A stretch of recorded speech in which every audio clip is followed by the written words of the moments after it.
Hey, welcome everyone to the From the Shadows podcast. I'm your host, Shane Grove, and I'd like to say the super producer's with me as always, but he's still not back. So everybody who didn't catch the last couple short episodes we put up, the super producer Jason, he is still in the hospital. He's undergoing some rehab.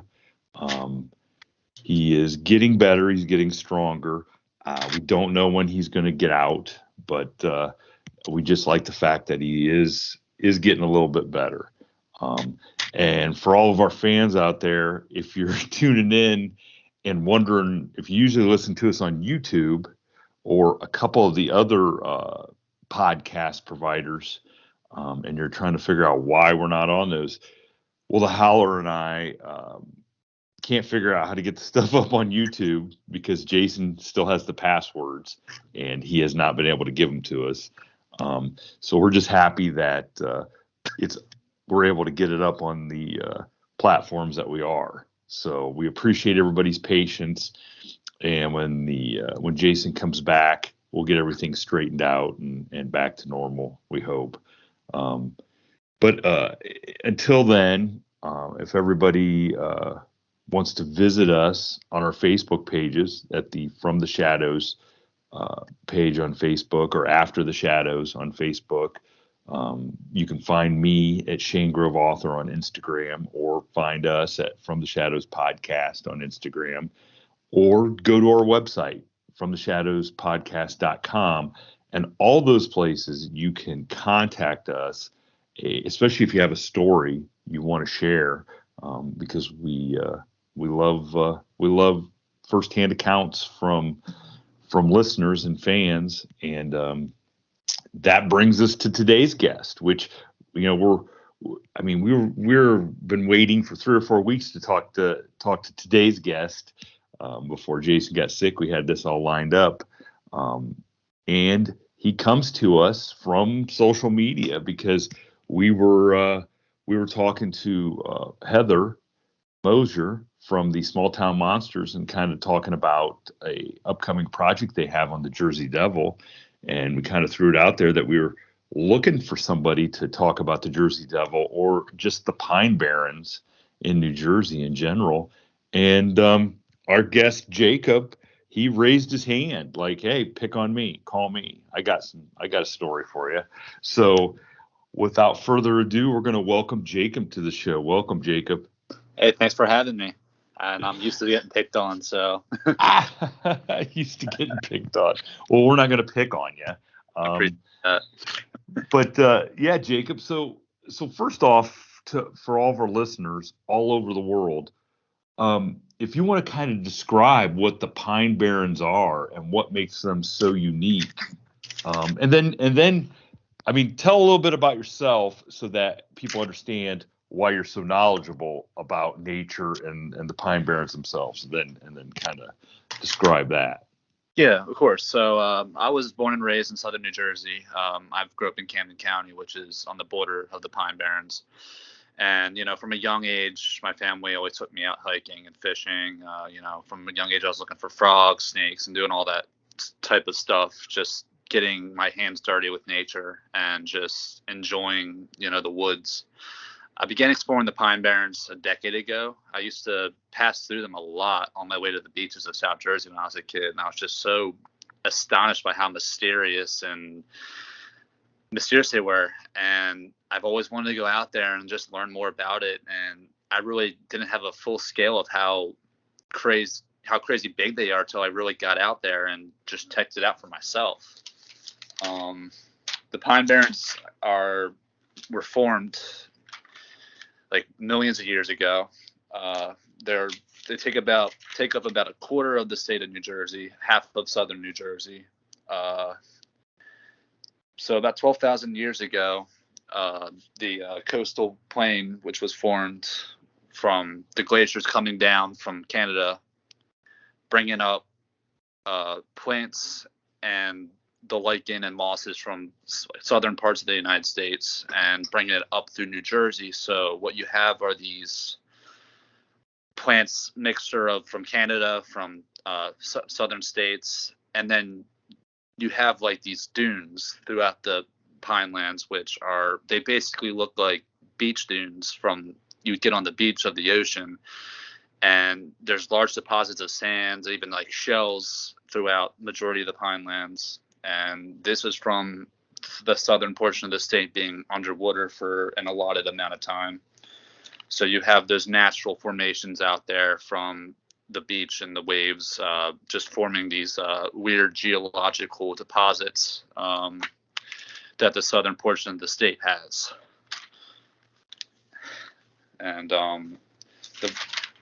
I really just went in head first with studying all the creatures with that inhabit it, mostly snakes and reptiles.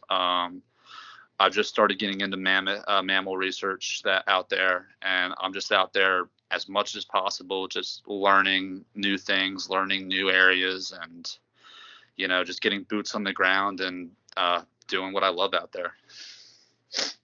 Now, didn't you? Now, correct me if I'm wrong, but right, you do something volunteer for the state, right, or for the wildlife there? For a little bit. I actually did volunteer work for the state in endangered and threatened snake research, which the program that I was part of kind of retired and fell apart. So I'm not currently volunteering for them anymore, but I would go out to certain areas and we would conduct surveys to see what kind of stuff's out there, and send in paperwork to the state so they can basically get a good handle of what forestry management to do there, whether it would be controlled burns, which keeps the areas open, keeps them well maintained. There isn't buildup of pine needles and flammable material that could lead to a larger fire that could be potentially very disastrous. Also, it keeps the areas open. It keeps them lush. It keeps from buildup of oak trees, and it just keeps the areas in general clean.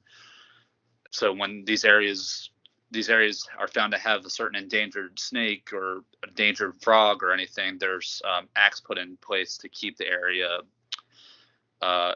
What's the word? It keeps it habitable for those creatures so they continue to grow and thrive in those spots. Now I am going to assume that you volunteering for this program is not what led to its demise. No. Okay. So, and I think what a lot of people don't realize when they think New Jersey, New York, East Coast, you don't think of this huge, vast parcels of land that are, covered in pine trees, and it's remote, and there's just not really a lot of people out there. I don't think people really grasp that. Not at all. People think of New Jersey as, think of the suburbs of New York, the suburbs of Philadelphia. I mean, we're between some of the largest main cities in the United States. We're hour away from New York City, a few minutes outside of Philadelphia. Baltimore's just down the road, Washington, D.C. It's just a lot of different.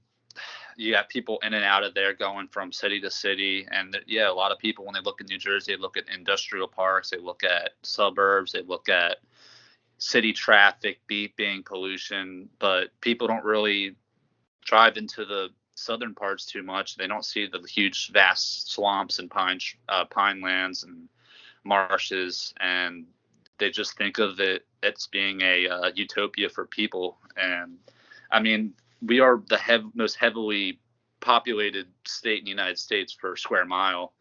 I believe we have, I might be wrong, I believe we have about 9 million people living in the state. Could be wrong though. So there is a lot of people in the state, but what you have in the southern portion of the state are just these large, vast tracts of game land, state forests, preserves that certainly a good portion of them are unexplored and just as wild as it gets, really, and in an area like New Jersey. And so the interest, what interested us, the most famous story out of the Pine Barrens is the Jersey Devil story. And I mean, so growing up there, living there, what is the feeling and what do people talk about when it comes to the Jersey Devil? Like, what do they think? And are there sightings now of the Jersey Devil? So as far as recently, there's been a few, but it's never been, the creature flying over the parkway or the hooved creature flying on top of the roof. It's been mostly red eye shine in the woods, like screams in the woods, like banshees, which I've always kind of, formulated that towards something else, not necessarily the Jersey Devil, but I've heard reports of people saying they've seen things like the Jersey Devil. It's hard for me I kind of grasp at straws with the Jersey Devil because there's just so many different descriptions of it. I've heard of descriptions between a 3-foot tall winged bat creature with a horse head and hooves and a tail flying around. I've heard reports of it being like a dragon, almost like a large, like 12-foot tall winged creature flying around, breathing fire type thing. And I've heard reports of it being almost like a Sasquatch, just covered in hair, red eyes, and yelling and screaming in the middle of the woods at night. And, the original reports of it are of it being a winged creature flying around, bat-like. But like I said, the reports that I've heard are mostly the latter, of hair-covered creature out in the woods walking around and just screaming and making noise out there. Now, because I've heard some of your experiences already, but I want to ask because I got a feeling there's people out there going, so what's this guy's deal? And so I'm going to ask, you were out there in the woods and you're still out there in the woods.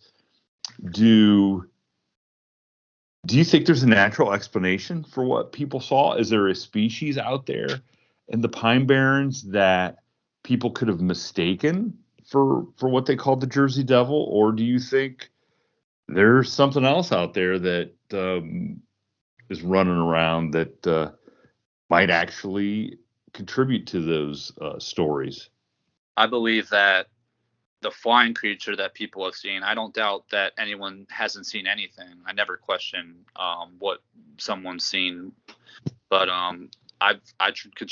people will contribute the Jersey Devil sightings to a sandhill crane, which they aren't native to the area, but they've flown up. They fly up through the southern states and they pop into New Jersey every once in a while. As far as natural things that it could be, I blank out with that. Like I said, I've had my own experiences out there. I really do contribute it to being some sort of mysterious creature out there that isn't discovered by science yet. And with my experiences that I've had out there, I really don't question too much of what people have seen out there as far as the Jersey Devil goes. Well, all right then. Let's let everybody hear about your experiences out there, and I guess maybe we can they can start coming to their own conclusion. Maybe what is running around out there. So the encounter that I had took place on a sunny, warm day in June of 2018. I was with a friend of mine, and we were out there hiking in some of the deep roads off of the highway that cuts through the area. And this area is thick state forest. It's miles and miles of just swampland, forest, cedar swamp, and it's a really treacherous area if you ever get out and walk around. So we were actually looking on Google Earth for areas to do our sneak research at, and this area was a large sandy area. It was open. It was a big paleo dune, and I said we should go check that area out. See what's there, to see what kind of stuff. Explain what you're talking about. The paleo dune. So paleo dunes are these topographical, that's not the word. They're these geological mounds that are throughout the Pine Barrens. So think about like a sand dune you would see on the beach, but out in the middle of the woods. And they're these little rolling hills, not much for more than 50, 60 foot just these mounds throughout the woods, and they have lots of growth on them. They have lichen, they have mosses, and they have really good sugar, what we call sugar sand, which are these sandy areas that are throughout the Pine Barrens. And so this particular ridge that we were looking at, it looked really good. It was in an area that was somewhat accessible to get to. It was it looked like a good area to go check out. And this area, this ridge itself was surrounded by thick undergrowth, like catbrier, greenbrier, swampland, and it was a little bit tough to get to, but we were, finally able to get there. The greenbrier is like nature's barbed wire. If you've ever walked in the woods and walked into that stuff, it's like these just thorns that go into your skin. So it's really treacherous hiking to get through that type of stuff. So we were walking through some old logging road that cut through there, and it was about a mile and a half walk, I would say, which doesn't sound like a lot, but through that kind of stuff, it's pretty treacherous. So as we were walking around, I came upon a pretty old hunting stand that was there, and it was it looked, had the rusty nails in it. It was just like a old weathered wood. And walking up to that, I was kind of freaked out a little bit because I thought, well, I hope there's no one living in that, because you don't want to walk and catch someone off guard there. And we're just walking up there, checking out the hunting stand, and my friend actually had to go use the bathroom, so he went off the ridge behind me, and I was just kind of walking up to the hunter stand and checking it out, seeing what it was made of. And as I'm kind of looking at the hunting stand, I start to hear walking down in the swamp below us, and it was slow, quiet at first. And it started, getting louder towards us, and you just hear sticks cracking, limbs breaking, and it sounded like someone on two legs walking through the swamp. And I started getting kind of freaked out, so I shouted down at it, "Who's there? Hello!" I was trying to, let someone know we're up here, so we don't, freak someone out or anything. And I'm staring down at the swamp for what felt like forever, and for a split second, wasn't long enough for me to get a good look at it, but long enough to know there was something there. I saw a black shape go from tree to tree and just continued to walk through the swamp for another few seconds, and it just stopped. And I don't know if it went where I couldn't hear it anymore, or if it just stopped and looked at us, but whatever was there, couldn't really hear it. It was just standing in the swamp. So I got my friend was like, "Yo, we got to get out of here. I think there's someone stalking us." Because at the time I was thinking that there's some weird guy in the woods kind of watching us, or stalking us. So we just got out of there, headed back to the car, and I really didn't think of much of it till maybe a few days later. And it freaked us out pretty good that day, that's for sure. So, well, first of all, did your friend, so how far away was your friend, going to use the bathroom?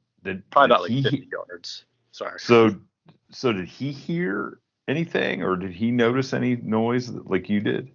No, he just heard me shouting, and he assumed I was talking to him, but I told him, nah, there's some weird dude down there walking around in the swamp. He's like, well, it's not hunting season. It's, there shouldn't really be anybody out there. There's no trails that go through there. It's not like it's a very active hiking area. It's, just a random swamp out in the middle of nowhere that, two crazy kids like us are just out checking out. So, and also, if you notice somebody else out there, you're going to make yourself known, right? If you don't want to get shot, right? If you're the dude out walking in the swamp, aren't you you're not just going to go hide behind a tree, right? If it's a guy. No, definitely not.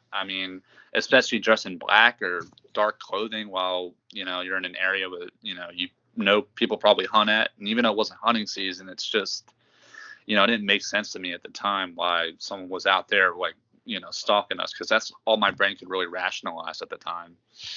Just that someone was out there kind of,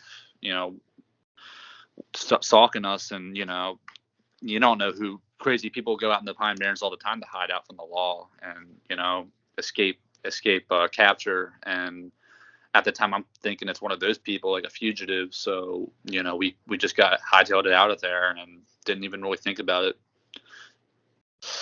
So what was it a couple days later that made you reevaluate what it was that you saw? I started rationalizing it in my head. I started thinking, okay, there's no way some dude is going to be out there walking pretty deep in the forest through the swampland and this thick, greenbrier lined swamps. And I really, then my head went to black bear, went to, coyotes, and I'm like, nah, it couldn't have been any of those either. It was walking on like two legs. So I kind of was like, well, maybe I had some sort of encounter out there of, the Jersey Devil or something. And that's kind of what I thought about for a while. Till I met people who actually do research out there with Sasquatches of all things, and they were telling me that I probably had an encounter with one, and I really didn't think about it at the time. It wasn't what you expect to have as an encounter. It was very underwhelming. It was very it's not like my jaw was to the floor. It was just like, well, something was just walking past in the woods, and I didn't get a good look at it. That's really all it was. But in my head, I'm thinking to myself, I go out there all the time. I've explored a good portion of some of these areas, and no random dude's just gonna be out there walking in these swamps for no reason. Yeah, I was gonna say, I mean, you obviously have, if you're doing like some sort of research, you have an eye for detail, and you're seeing what wildlife is out there. And yeah, ask yourself, how many times have you come across just some random human walking? It probably doesn't happen very often. Very rarely. Now, now you said you only saw it for a couple seconds. Were you able to like get an idea, like because you right away thought it was a human, so it must not have been gigantic or so big. Okay, so it looked average, like an average size, like a 6 foot, maybe 6.5 foot, probably. It wasn't like crazy big thing walking through the woods. It just, it caught me as a human. I didn't go down there to measure the trees or anything. I just kind of was like, all right, I'm going to get out of here and not bother this person, because obviously he's trying to hide for a reason. So I just got out of there and didn't think much of it. But yeah, I would guesstimate about between 6.5 foot is probably what I would say. So then you find some people that actually are out there studying or trying to, doing some Bigfoot research in the same area that you saw this thing. I was actually on the BFRO expedition, actually, where I met some people, and they were basically telling me like, yeah, it sounds like you had an encounter with one. And it was, I was like, well, maybe I did. Maybe I did. I really didn't register that as, because when you're in New Jersey, you don't really think about Bigfoot. You don't think about SAC. That's like a Pacific Northwest thing. It's not really a South Jersey thing. This is the Jersey Devil's habitat. This there can't be Bigfoot and the Jersey Devil here. It's supposed to be one thing at a time here, but really looking at it, I mean, I really can't say it was the Jersey Devil I saw. I just didn't really know what I was looking at. So did this begin you on a quest to do some more research then to find out like if what it was you saw? Yeah, I go out there occasionally every once in a while. I don't because I still do I still send in stuff to the state for snake stuff, but I do go out there occasionally, and I conduct my own research out there per se, just seeing what I could hear, because when I'm out there in the woods, I know what barred owls sound like, I know what coyotes sound like, and when you hear certain things out in the woods that you can't really explain, you just kind of, you really don't know what to think of it. So what have you Now, did you end up doing anything with the BFRO? Yeah, I went on an expedition in September actually of last year, and went out to a location uh, that was pretty active at the time of the expedition, and got to learn a lot of stuff, got to hear a lot of stuff. Um, that's probably really what spiraled me into doing the research that I do now, because I didn't do too much research with that stuff. I really still didn't. I was very borderline. I didn't really believe in any of that between 2018 and now, until the expedition. I just kind of pushed it aside, and I just kept doing what I do out there. But it wasn't really till the expedition until I really started taking it more seriously, because it opened my eyes to a lot of different things and all the possibilities that, there is a potential undiscovered cryptid out there that science isn't aware of. So what? Okay, so now, did you personally have any experiences when you went out there with them? Yeah, I definitely. It was one of the craziest weekends probably of my life. That's saying something. Okay. Being in my mid-20s and calling that the craziest weekend of my life. Well, okay, so let's hear it, and then I will be the judge of whether or not that could be, whether I'm disappointed that it's the craziest weekend of your life, or if, maybe you should aim higher, Get out. Stay out of the woods and go to a party like a normal person. So tell us what happened this weekend. So I got there probably Thursday night, and we got there, and the guy who organized it was basically giving us the lay down of the rules and what to expect of us and what to do. And I'm just kind of thinking, we're all introducing ourselves, and we're all telling our stories before we actually got out to do our first night operation. And the night operation was something what they call the Pied Piper routine, which is where a group of people will sit just off trail and watch us walk past and see if anything's following us. And we would split up, go to point A, and the other group would go to point B, and we would just kind of sit there and conduct.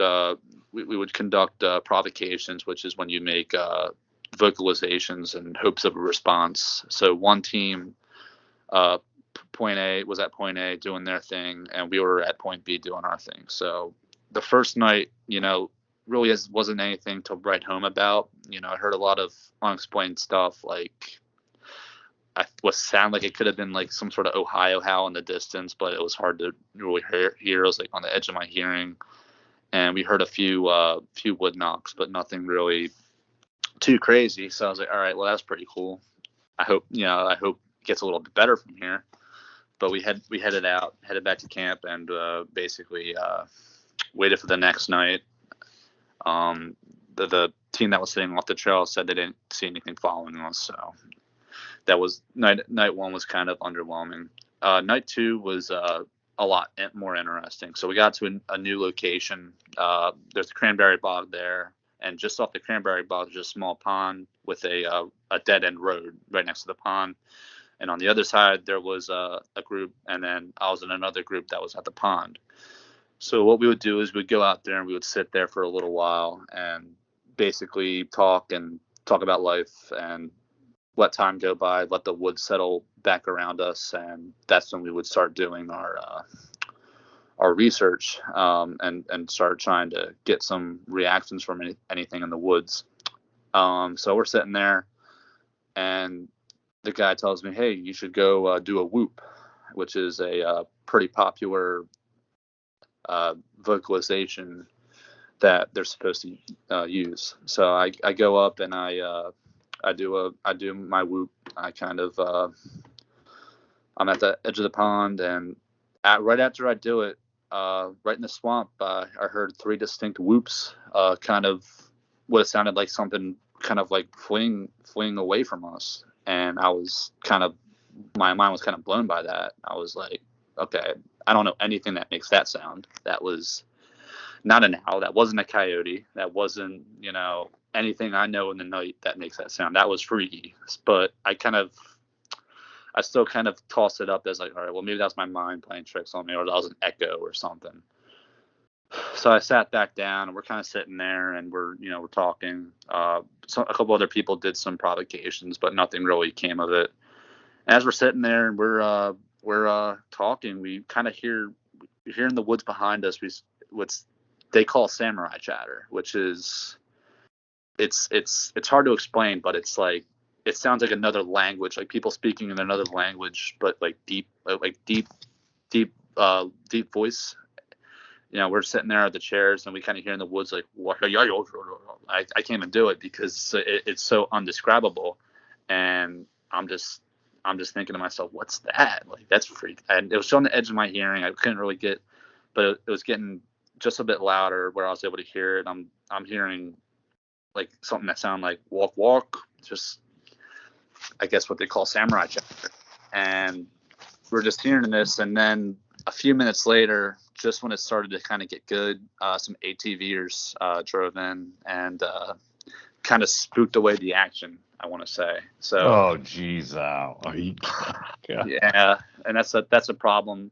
You start to remember that you're in New Jersey, and that this forest is surrounded by tons of developments and houses, so people will definitely drive into the woods at night and speed through the woods and make a ton of noise. But before that, it was definitely freaky what we were hearing. So after that, nothing really happened after that. It was very dead. So I was like, all right, we're going to call it a night and head back. So second night was a little bit better, but it wasn't, still wasn't anything crazy, nothing convincing. So then Saturday night. No, wait, I'm going to stop you right there. I am going to stop you. So you were out there in the woods and heard what they call the samurai chatter. Yeah. And that was underwhelming. That was no big deal. Oh man, I mean, it's underwhelming. You're underselling this. I really am. So for everybody that's listening, if you want to stop right now to go listen to a great recording of that, look up Ron Moorhead's Sierra Sounds, and that is some of the best recording of the so-called samurai chatter, which really does sound like 2 to 3 different beings or individuals out there speaking to each other in a language and mimicking the English-speaking people or taunting them. I mean, it's crazy. It is how it sounds like just people talking in a language that we don't understand. Now, were you guys? Was anybody trying to record any of this or not? Yeah, well, the thing is, in the contract from the BFRO, anything that's recorded that actually belongs to the expedition, so isn't property. It's property of the BFRO. So I think somewhere in the BFRO there's probably recordings of it. There probably isn't. Like I said, the reason why it was so underwhelming to me at the time, because it was just so distant, but it was clear that it was language and communication. I mean, if it was right next to us, that would really freak me out. I got you. So it was maybe 100 yards away or even further. Yeah, probably even further than that. It was like just on the edge of my hearing, where it was just like, what? Like I couldn't even. It sounded like gibberish. It sounded like what gibberish would sound like. So that's why I kind of called it underwhelming. But so anyway, the next night is really when things heated up a lot. We get out there same time, like 9:30, 10 o'clock, and this time we have 3 teams. We have one team on the other end of the pond of the lake that was there. We have a team in an area known as the Bowl, and the Bowl is an area that supposedly is very active, and another team was near the dam where there was some activity too. So we're kind of sitting there, and we decided to split up. We have the girls stay at the Bowl, and we're gonna have some of the guys go to the dam and basically record the lake with the therm and see if we can get any action or activity doing that. So we're sitting there, and for the first 2.5 hours, it was just dead. Nothing was happening. You know, it was like 12:30, and it was just nothing was going on. And I'm thinking in my head like, great. You know, tonight's gonna be last night here it's gonna be a bust. You know, I'm gonna kind of leave here with more questions than answers. And just in my head, I'm like, man, I wish something would happen. You know, it was just nothing was happening. We were actually hearing beavers in the lake slapping their tails against the water and doing all that type stuff. And, it wasn't just nothing else was going on. So we were just kind of sitting there enjoying talking about life. And, I'm talking to this one guy, Mike, and he's, we're just, he's basically like talking about my generation and all that stuff. And I'm like, oh boy, here we go. So once we started getting that conversation, out of nowhere, the radio goes off, and one of the women from the group at the bowl is telling the guy like, hey, can you guys come back to the bowl? There's, one of our guys are talking to one right now. And I'm thinking to myself, like, what? Like talking with one? Like, I didn't know what they meant. So anyway, we just got up and walked over there, and this is like a probably 150-yard walk from the edge of the dam to the bowl. And as we're walking down the trail, the guy I'm with says he saw red eye shine. I couldn't see it, but I didn't doubt what he said. But as we're walking, as we go around the corner, we hear two really loud wood knocks right next to us, almost like as we went around the corner. So that freaked us out a lot. Like, like if it was like warning of that's coming. So we finally get to the bowl, and they're one of the women is doing these really soft whoops. Wasn't anything really loud. It was just it was whoop, just really light whoops. And then lo and behold, probably about 100 yards away, you got the same vocalization coming back. And she kept doing it. She kept making these noises, and it was responding. Sometimes it would respond with a wood knock. Sometimes it would respond with a whoop and a whistle. And she was definitely, I guess, communicating with one, if that's what you want to call it.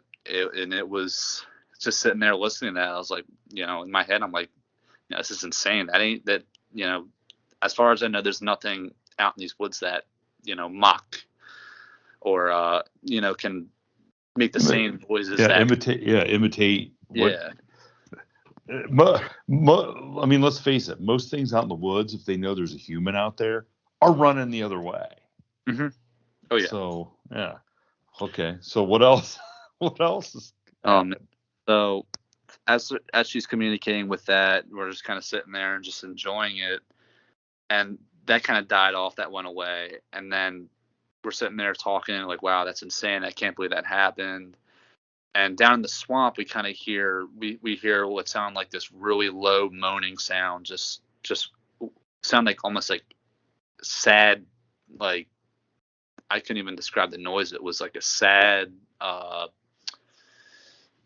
was like a sad, like moaning, like sound, growling sound, like coming in the woods, and you could hear it was something like walking towards us, kind of like in the swamp. It was just, man, I can't even. It was like it sounded like something that was almost like lovesick, if that makes sense. Oh, okay, yeah.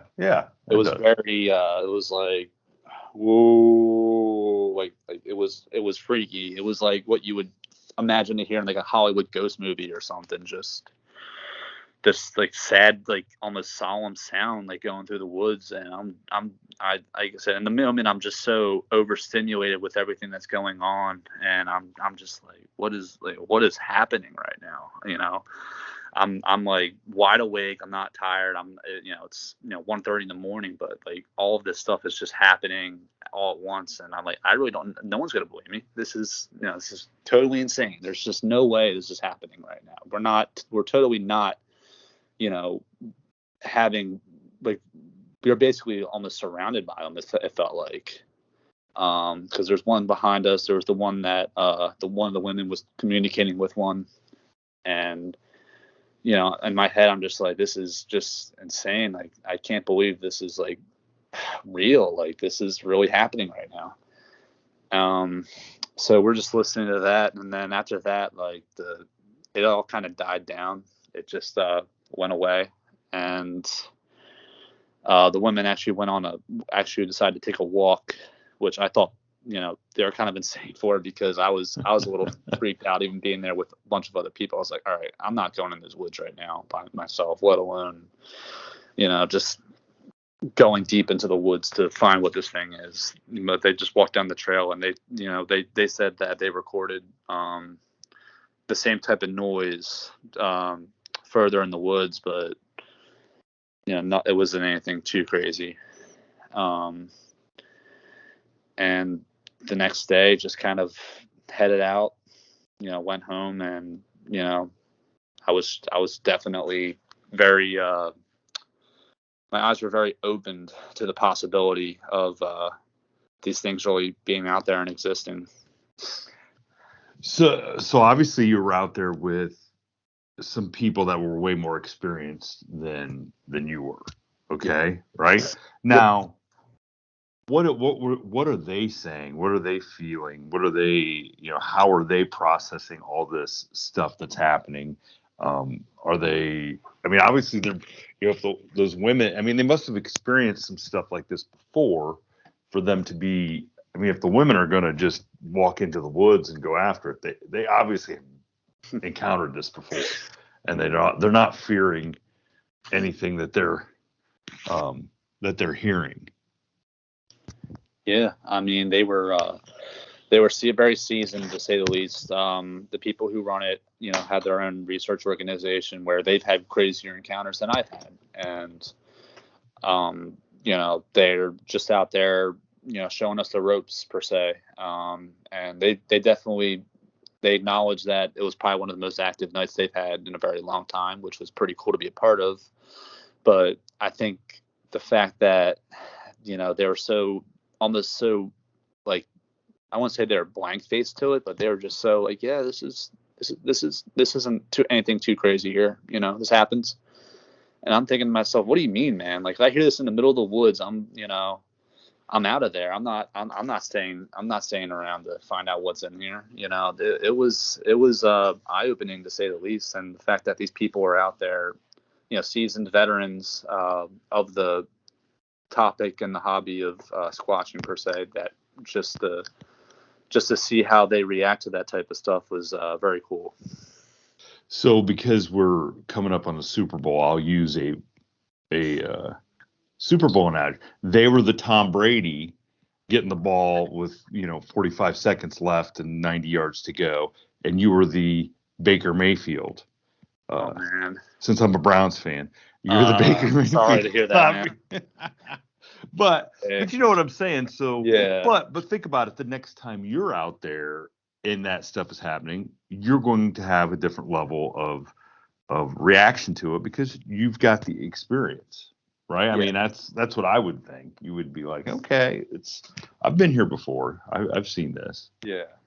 You definitely you certainly once you've been through that before, you're a lot more experienced with it. You know how to handle it. Like I said, I wouldn't say I was always a skeptic, but I was very borderline for like the longest time. I'm not even 100% a believer, really. I can't really sit here and say, but I don't know what I heard out there. I don't know what those noises I was hearing. I can't really pin that to anything else really, other than being what these people are out there looking for. And I am genuinely very impressed by how well they, handle themselves and are able to conduct their research in these areas, and can sit there and basically keep a straight face while they're doing this stuff. So it was very cool to be in the same area with them while this was all happening. So now, they had to have caught some sort of evidence, but it doesn't.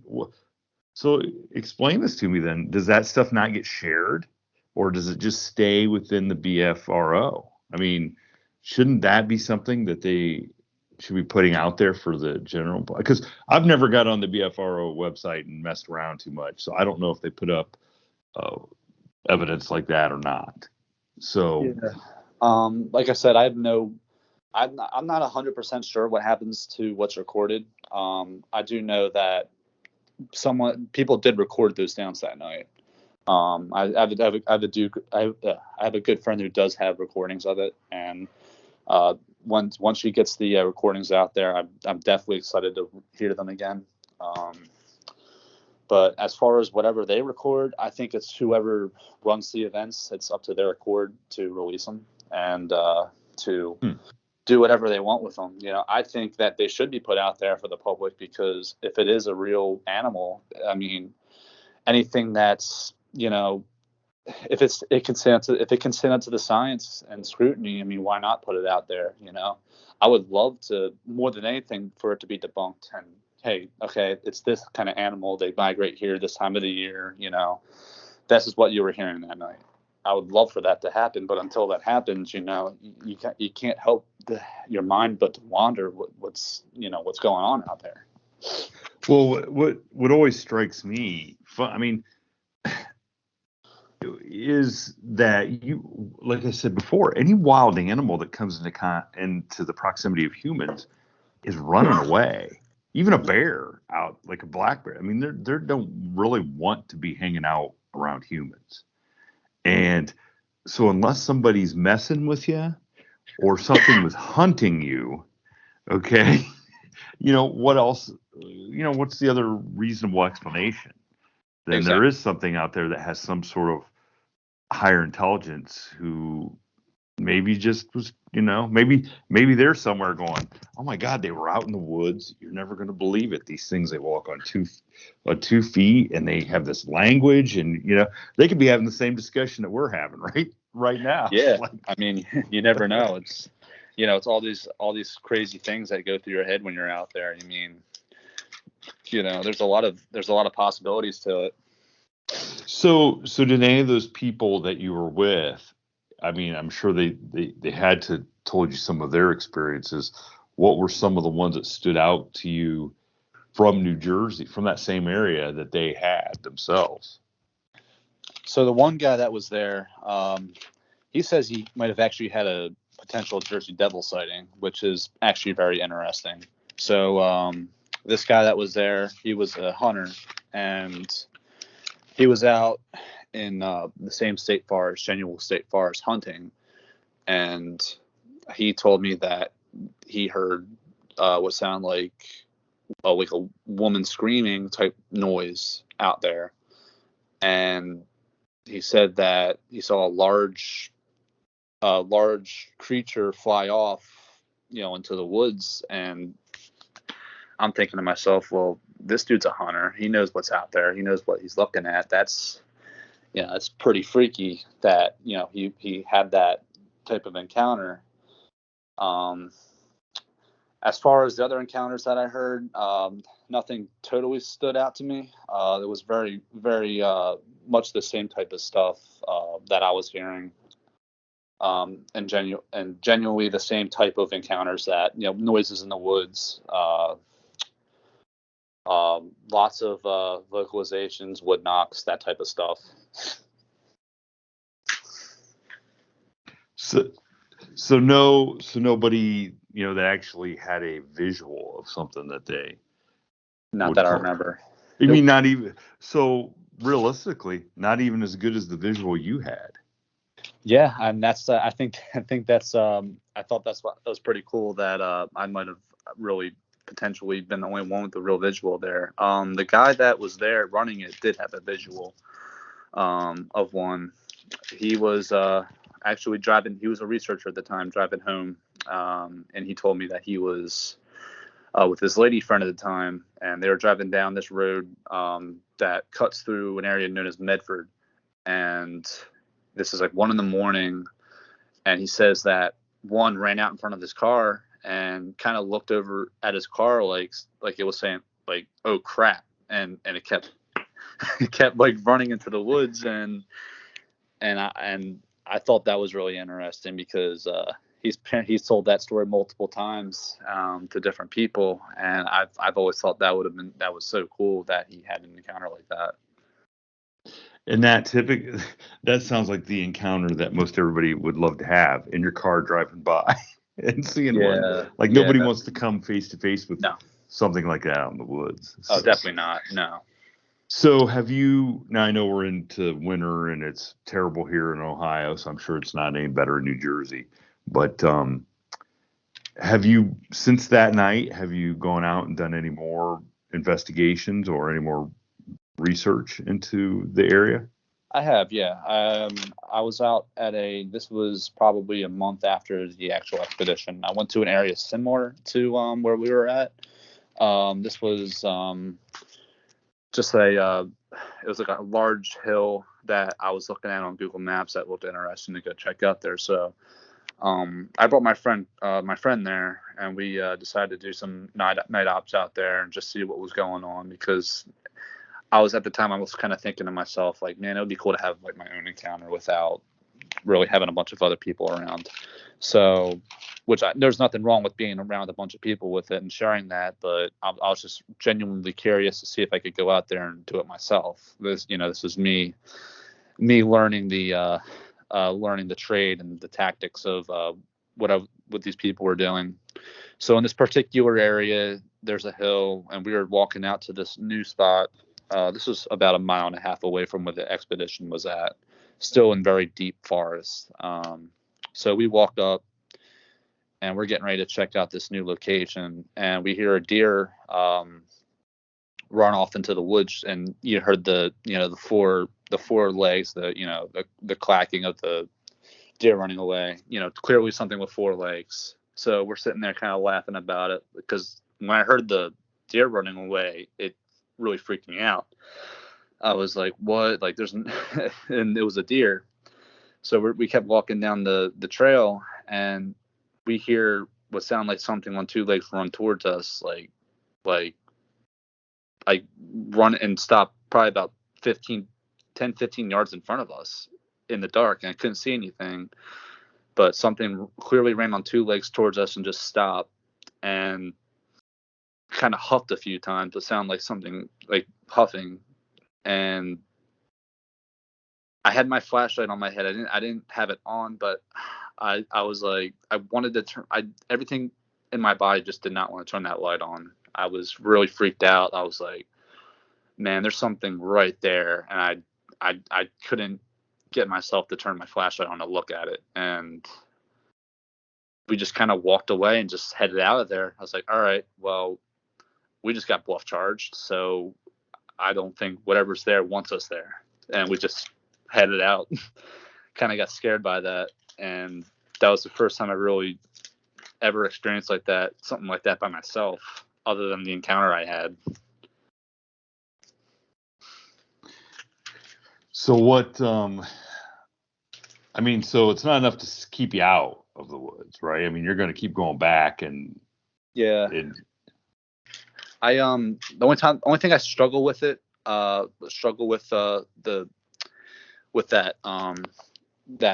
in my mind. Not that I'm scared of anything.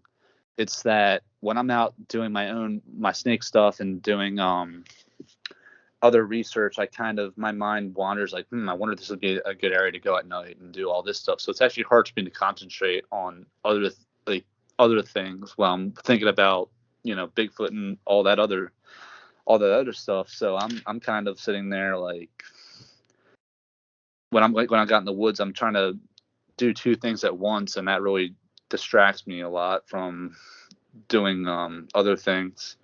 So I think that's like the only thing I really struggle with when I've had those encounters, just being genuinely curious about that subject while I'm out there doing something else. I think that's like the only thing I struggle with. Well, I think obviously you've had some pretty great experiences by yourself and with the group. I mean, you got to definitely keep going out because I think it seems like maybe whatever is happening out there is attracted to you, for lack of a better way to put it. You know, I mean, I don't know. It seems kind of like maybe you being out there in the woods so much, there's some stuff out there that's used to you.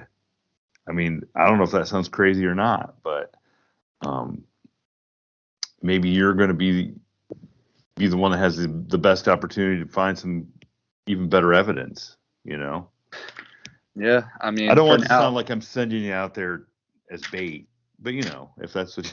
hey, if that's what I got to do, that's what I got to do for the conservation and the preservation of the pine lands. I mean, Well, I think it not being from the area, obviously, and the Jersey Devil being the main culprit of whatever folklore is out there. I mean, I I didn't realize, and I guess it would only make sense that that would be great habitat for Sasquatch or Bigfoot. So I just think it sounds like it's, to me, like an untapped area of research as far as, getting out there and seeing what's out there, you know. yeah, for Oh, sure. I mean, it's great. It's a great area. it's great. Now, I do want to point out, like you were talking about the sand out there. Yeah, How freaky is that to be walking in the middle of the woods and have it be sandy? dude, I it's mean, weird.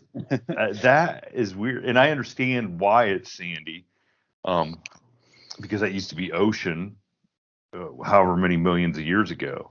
But that would really that would really be that would just really be strange to walk out there in the middle of the woods and see basically sand dunes. Yeah, Oh, it's weird. I mean, like I said, the Pinelands itself is just just unique in so many different ways with the amount of habitat that's out there. With whether it's these upland sandy pine forests, cedar swamps, bog systems, yeah, saltwater marshes on the edges of them, farmland, oak forest. Like there's just a plethora of different habitats and ecosystems in this general area, and it really is it's really awesome to have that in your backyard pretty much. yeah. Well, Jacob, I do definitely want to thank you for reaching out when we ask for some ask for some people in that area. I mean, these are some great stories, and um, it gives us a much better insight on what actually the Pine Barrens is, as far as um, the land itself and what it looks like. And I would say if you're out there and if you're one friend, those vocalizations, man, I'd love if you send those to us and we could get them up on our Facebook and Instagram stuff. That would be cool for For sure. sure. Yeah, I would So definitely look into that and trying to get those uploaded as soon as possible because I would love to hear them myself again. yeah, that would be a something I think all of our listeners would definitely enjoy. But Jacob, hey, keep going out there, keep getting evidence, keep having experiences, because I want to hear about them for sure. And if you do hear any more stuff about the Jersey Devil, or you hear somebody that has what they think is an experience, man, send them our way. I'd love to get into that a little bit more and just see really what people are seeing out there. Because I mean, there's got to be some. I'm like you. People see something now, whether they understand everything about what they're seeing or not. That may not, that may be the case, but people are seeing something. Um, you know, Even you guys are hearing something out in the woods. You saw something out there in the swamp. So you know that's why we have this show, and there's a lot of other shows like it with people telling their experiences, so we can kind of figure out, like, well, what's everybody seeing. So but I appreciate you coming on and getting a hold of us and sharing your experience. For sure, I appreciate you guys having me on. Well, everybody, that's the show. I mean, I don't know how. I almost forget how we ended it. It's been so long, but but like I said, if anybody out there listening's got an experience they want to share, make sure they get a hold of us on our social media, After the Shadows on Facebook, our Instagram page From the Shadows, or just go to our From the Shadows podcast.com website and send us a message, and keep your fingers crossed. Say some prayers for Jason. He needs them still, but we want to get him back on and make the show complete, because I know nobody's tuning in to listen to me. So so Jacob, you take care out there, and we'll talk to you soon. I appreciate it. Thank you very much. Thank you for tuning in to this week's episode of the From the Shadows podcast. Until next time, never shy away from the darkness or what may be lurking in the shadows. We are out.